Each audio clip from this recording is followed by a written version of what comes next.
ৰিমোটত আমি পোনপটীয়া সম্প্ৰচাৰত যাম মুখ্যমন্ত্ৰী সৰ্বানন্দ সোণোৱালে এই মুহূৰ্তত পোনপটীয়া সম্প্ৰচাৰতে সংবাদ মাধ্যম সম্বোধন কৰিছে আমি এই সম্প্ৰচাৰৰ মাজলৈ আপোনালোকক লৈ গৈছো মুখ্যমন্ত্ৰী সৰ্বানন্দ সোণোৱাল এয়া সংবাদ মাধ্যম সম্বোধন কৰিছে সোণোৱালে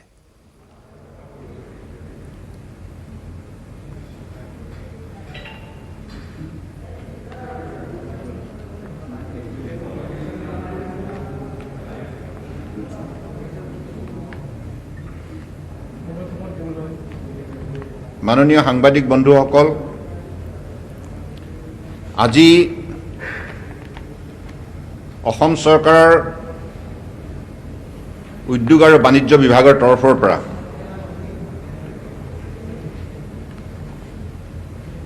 আমাৰ উদ্যোগ জগতৰ সৈতে জড়িত থকা কেইবাটাও সংগঠনৰ সৈতে আলোচনাত আমি মিলিত হৈছিলোঁ আৰু এই আলোচনাৰ অংশগ্ৰহণ কৰা ফিকি CII finer ICC Assam chambers of commerce ASEA NRL AGCL oil IOC CCPA ATPA BCP TAI NETA All Assam Small Tea Growers Council এখেতসকলে আজি সভাত অংশগ্ৰহণ কৰি বৰ্তমান সময়ত আমাৰ উদ্যোগ খণ্ডত কেনে ধৰণৰ তেখেতসকলে পৰিস্থিতিৰ সন্মুখীন হৈছে কিমান লোকচান ভৰিব লগা হৈছে এই গোটেই কথাবিলাক তেখেতসকলে ব্যক্ত কৰিছে আৰু অসম চৰকাৰৰ তৰফৰ পৰাও যেহেতুকে আপোনালোকে জানে যে আমি কোভিড-19ৰ বিৰুদ্ধে যুদ্ধ চলাই থকাৰ লগতে সমান্তৰালভাৱে আমাৰ অৰ্থনৈতিক অৱস্থাটো টনকিয়াল কৰাৰ বাবে আমি ইতিমধ্যে দৃঢ়তাৰে এই ক্ষেত্ৰত পদক্ষেপ গ্ৰহণ কৰিছোঁ কিছুদিনৰ আগতে আমি অসমৰ বিশিষ্ট অৰ্থনীতিবিদসকলৰ সৈতে আলোচনাত মিলিত হৈছিলোঁ তেখেতসকলৰ পৰামৰ্শ অনুযায়ী সুভাষ দাস অধ্যক্ষতাত এখন ৰাজ্যিক পৰ্যায়ৰ টাস্ক ফোৰ্স গঠন কৰা হৈছে আৰু সেই টাস্ক ফোৰ্সখনে অহা 20 দিনৰ ভিতৰত বিভিন্ন খণ্ডৰ সৈতে উদ্যোগপতিৰ সৈতে আলোচনাত মিলিত হৈ আগন্তুক দিনত অসম চৰকাৰে এই খণ্ডত কেনেধৰণে পদক্ষেপ ল'ব লাগিব কেনেধৰণে পলিচি প্ৰগ্ৰাম ল'ব লাগিব এই ক্ষেত্ৰত তেখেতসকলে পৰামৰ্শ আগবঢ়াব আজি বিশেষকৈ কোভিড-19 বিৰুদ্ধে যিখন যুঁজ চলি আছে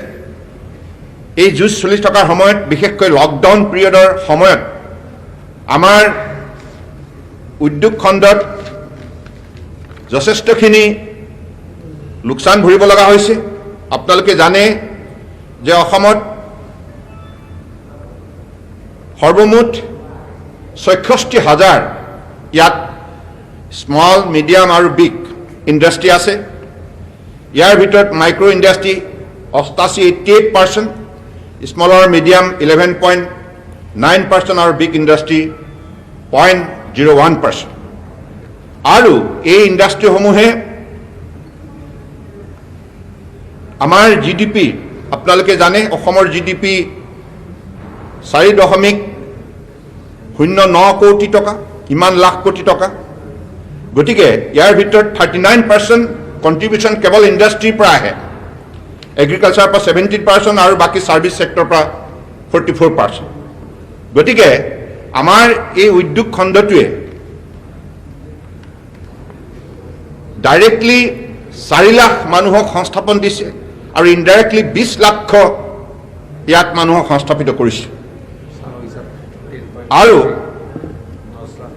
আমাৰ চাহ উদ্যোগত 10 লাখ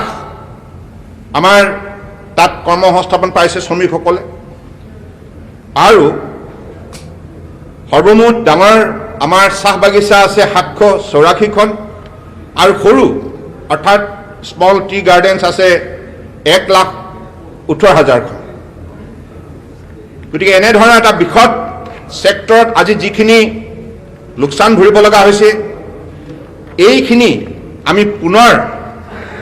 আগন্তুক দিনত এই খণ্ডত আমি অধিক শক্তি প্ৰয়োগ কৰি পেলাই উদ্যোগ খণ্ডটোক অধিক উৎপাদনক্ষম কৰি তুলিবৰ বাবে আৰু নিবনুৱা সমস্যা সমাধান কৰাৰ যোগ্যতা বৃদ্ধি কৰাৰ বাবে আমি বাস্তৱসন্মতভাৱে এই গোটেই পুনৰ আমাৰ জীৱিত কৰাৰ প্ৰক্ৰিয়াত আমি আত্মনিয়োগ কৰিব বিচাৰিছোঁ। গতিকে সেইবাবে আমাৰ দৃঢ় বিশ্বাস যে আজি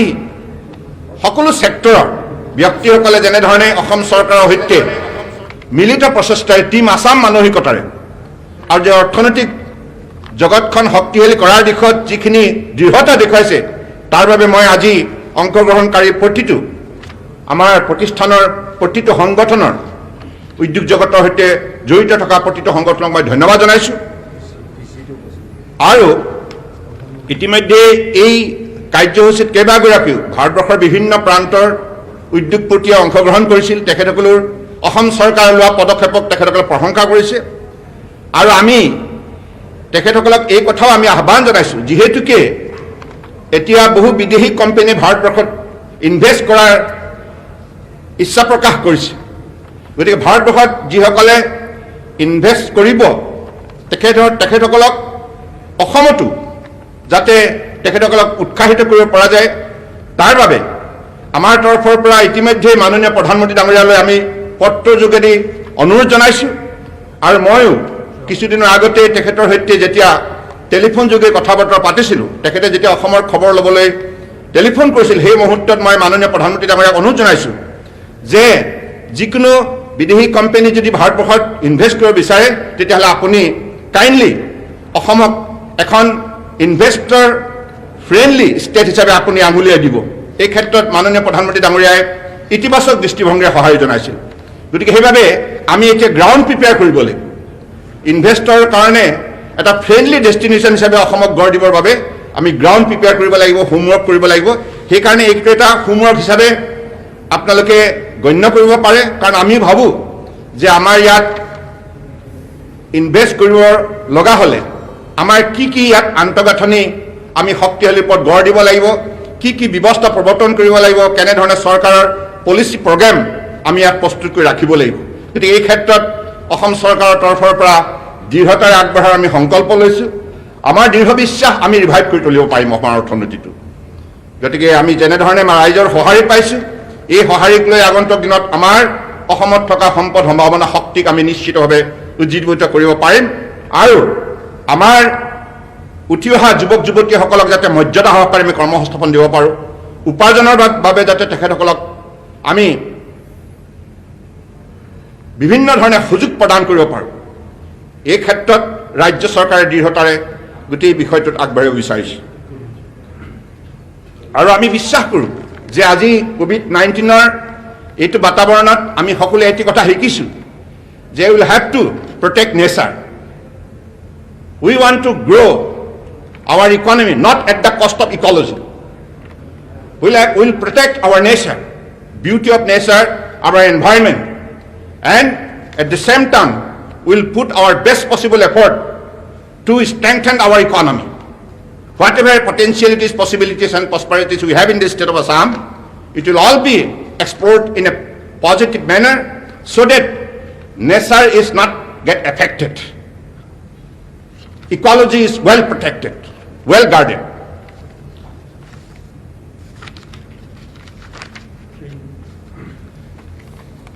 Today,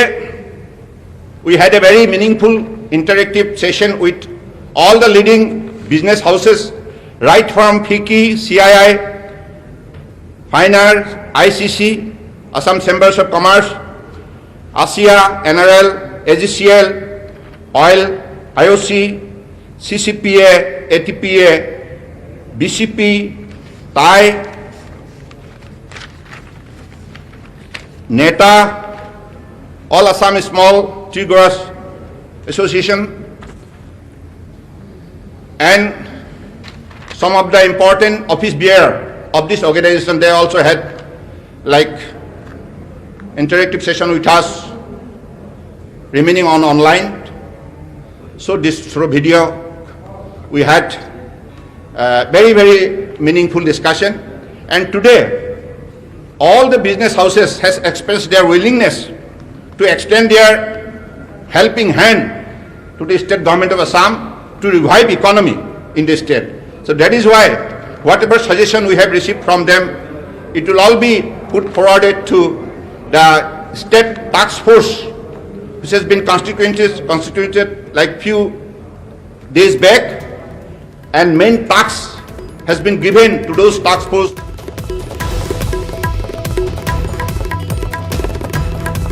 মুখ্যমন্ত্ৰী সৰ্বানন্দ সোণোৱালৰ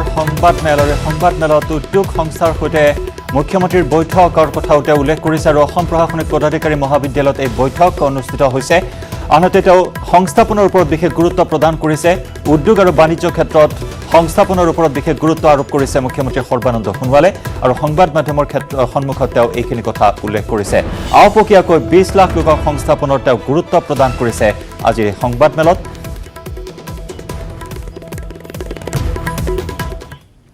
আৰু খবৰৰ দ্বাৰা অব্যাহত থাকিব।